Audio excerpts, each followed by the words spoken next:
Section 1. Joseph Smith History. In response to the church historical record being removed by church historian John Whitmer when he left the church, this history of events in the life of Joseph Smith was first printed in the Times and Seasons, March-December 1842. Part 1. 1805 to 1820. Owing to the many reports which have been put in circulation by evil-disposed and designing persons in relation to the rise and progress of the Church of Jesus Christ of Latter-day Saints, all of which have been designed by the authors thereof to militate against its character as a church and its progress in the world, I have been induced to write this history, so as to disabuse the public mind and put all inquirers after truth into possession of the facts as they have transpired, in relation both to myself and the Church, as far as I have such facts in possession.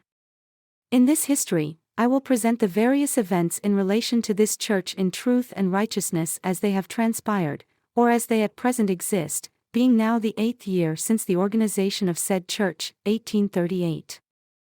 I was born in the year of our Lord 1805, on the 23rd day of December, in the town of Sharon, Windsor County, state of Vermont.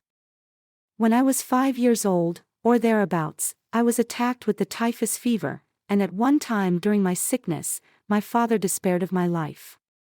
The doctors broke the fever, after which it settled under my shoulder, and Dr. Parker called it a sprained shoulder and anointed it with bone ointment, and freely applied the hot shovel when it proved to be a swelling under the arm, which was opened and discharged freely, after which the disease removed and descended into my left leg and ankle, and terminated in a fever sore of the worst kind. And I endured the most acute suffering for a long time under the care of Doctors Smith, Stone, and Perkins of Hanover. At one time, 11 doctors came from Dartmouth Medical College at Hanover, New Hampshire, for the purpose of amputation. But, young as I was, I utterly refused to give my assent to the operation, but I consented to their trying an experiment by removing a large portion of the bone from my left leg, which they did, and 14 additional pieces of bone afterward worked out before my leg healed, during which time I was reduced so very low that my mother could carry me with ease. And after I began to get about, I went on crutches till I started for the state of New York, where my father had gone for the purpose of preparing a place for the removal of his family, which he effected by sending a man after us by the name of Caleb Howard, who, after he had started on the journey with my mother and family, spent the money he had received of my father, in drinking, gambling, etc. We fell in with a family by the name of Gates who were traveling west, and Howard drove me from the wagon and made me travel in my weak state through the snow 40 miles per day for several days, during which time I suffered the most excruciating weariness and pain, and all this that Mr. Howard might enjoy the society of 2 of Mr. Gates' daughters, which took on the wagon where I should have rode. And thus he continued to do day after day through the journey, and when my brothers remonstrated with Mr. Howard for his treatment to me, he would knock them down with the butt of his whip. When we arrived at Utica, New York, Howard threw the goods out of the wagon into the street and attempted to run away with the horses and wagon, but my mother seized the horses by the rein, and calling witnesses, forbid his taking them away as they were her property. On our way from Utica, I was left to ride on the last sleigh in the company. The Gates family were in sleighs. But when that came up, I was knocked down by the driver, one of Gates' sons, and left to wallow in my blood until a stranger came along, picked me up, and carried me to the town of Palmyra.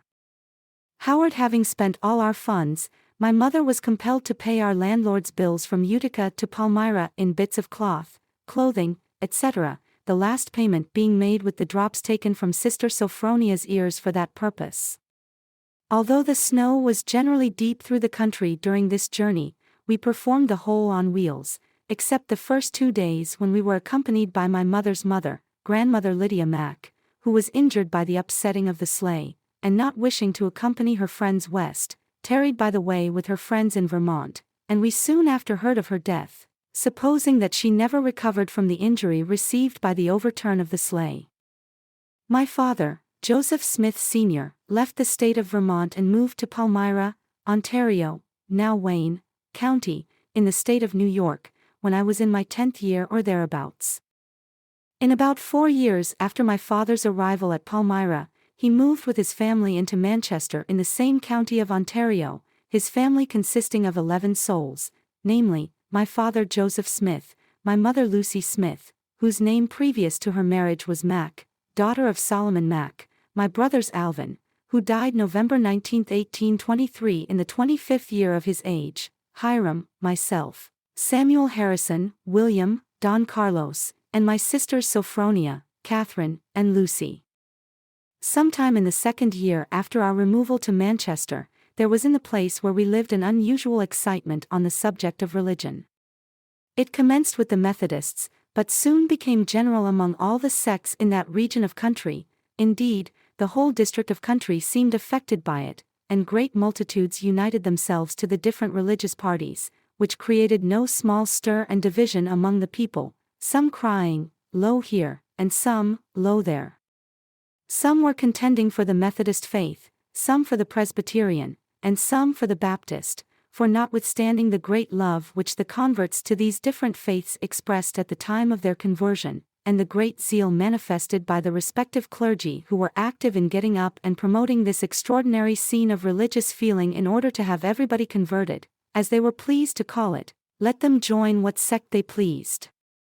Yet when the converts began to file off, some to one party and some to another, it was seen that the seemingly good feelings of both the priests and the converts were more pretended than real.